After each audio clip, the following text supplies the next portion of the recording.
warahmatullahi wabarakatuh. Untuk anak-anak Ibu kelas 12, pertemuan pertama, bab pertama untuk semester ganjil ini adalah listrik dinamis.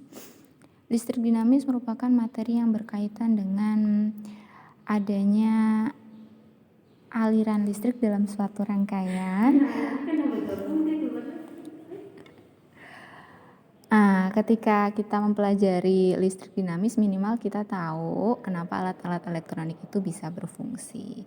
Kenapa kita bisa pakai HP, kenapa TV bisa nyala, kenapa kita bisa pasang lampu-lampu di rumah. Itu semuanya itu dasarnya itu kita bisa mempelajarinya di materi listrik dinamis.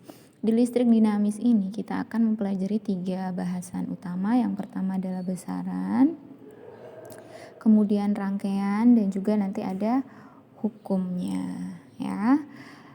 Khusus untuk pertemuan hari ini kita cukup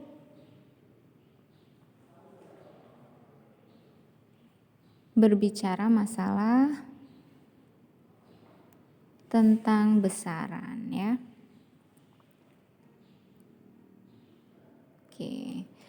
Besaran pada listrik dinamis itu kalian akan pelajari 5, ya. 5. Ada beda potensial, kuat arus listrik, hambatan listrik, energi listrik, dan daya listrik. Harapannya nanti bisa dipahami, ya. Kita mulai.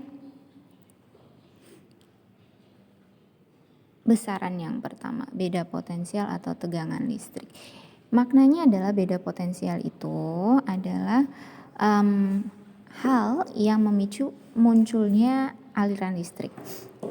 Kenapa bisa muncul aliran listrik? Itu karena ada beda potensial listrik. Beda potensial listrik itu salah satu sumbernya itu macam listrik PLN, baterai, aki gitu ya, awamnya gitu. Kalau nggak dicolok ke situ pasti tidak ada aliran listrik. Intinya hal yang membuat listrik itu muncul itu adalah beda potensial listrik. Nanti satuannya volt. Rumusnya dia ngikut nanti ya ke besaran yang lainnya.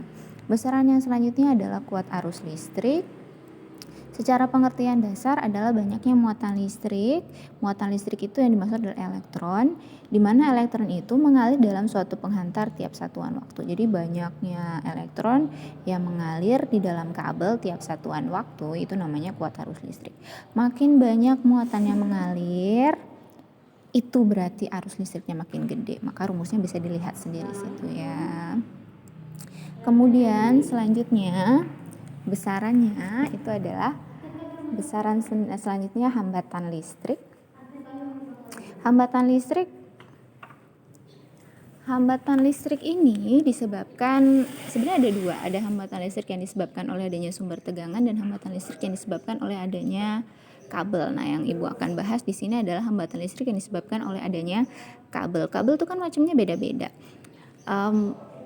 Perbedaan kabel, baik jenis kabelnya, panjang kabelnya, sama gede kabelnya itu mempengaruhi hambatan listrik. Hambatan listrik maksudnya apa sih? Sesuatu yang bisa menghambat aliran listrik. Makin gede hambatannya, aliran listrik akan susah mengalir gitu ya. Makin gede ukuran kabelnya, maka aliran listrik gampang ngalir, hambatannya kecil kan gitu. Nah, dilihat dari kabelnya itu sendiri, dia memiliki rumus yang ini nih. Nah, ini. Nah, tuh ya. Rho L per A. Jadi jenis kawat mempengaruhi. Panjang kawat, semakin panjang itu kawat maka hambatannya makin gede. Makin kecil kawat maka hambatannya makin kecil, makin pendek gitu ya. Kemudian makin gede kawatnya berarti hambatannya makin kecil gitu, makna dari Rho L per A. Nah, ketika kawat itu nanti dihubungkan dengan rangkaian, maka di situ akan muncul yang namanya hukum Ohm, ya. Hambatan pada suatu rangkaian itu nilainya akan tetap. Imbasnya adalah tegangan dan kuat arus listriknya akan berubah. Disinilah muncul yang namanya hukum Ohm. Pada hambatan yang nilainya tetap, tegangan listrik akan berbanding lurus nilainya dengan kuat arus listrik, ya. Persamaannya adalah V sama dengan R kali I, di mana R itu sendiri memiliki rumus Rho L per A. Selanjutnya ada energi listrik. Nah, energi listrik itu adalah alasan kenapa setiap rumah tangga dapat tagihan listrik beda-beda. Ya, makin banyak barang elektroniknya, makin lama dipakai energi listriknya makin gede. Persamaannya sudah dapat tuh, persamaan umumnya itu adalah V I kali T. Kalau kita uraikan V menggunakan hukum Ohm, maka berubah menjadi I kali R sehingga persamaan energi jadi irit. Kalau misalnya VIT itu I-nya yang kita rubah, maka I-nya kita rubah dengan hukum Ohm, maka persamaannya jadi V kuadrat per R dikali dengan T. Selanjutnya ada besaran yang terakhir yaitu daya listrik. Nah, kalau daya listrik ini penyebab energi listriknya besar. Kalau energi listrik penyebab kita bayar listrik gede. Nah, sedangkan yang menyebabkan kita bayar listrik gede itu energi listrik. Yang menyebabkan energi listrik itu gede itu adalah daya listrik nih. Jadi besok kalau jadi mama, jadi bapak ya, kalau misalnya mau beli barang rumah tangga harus dilihat dayanya itu berapa biar listrik kita itu nggak membal di rumah ya. Daya listrik sendiri itu persamaan umumnya adalah V dikali I. Jadi sebenarnya ada hubungan antara energi sama daya ya.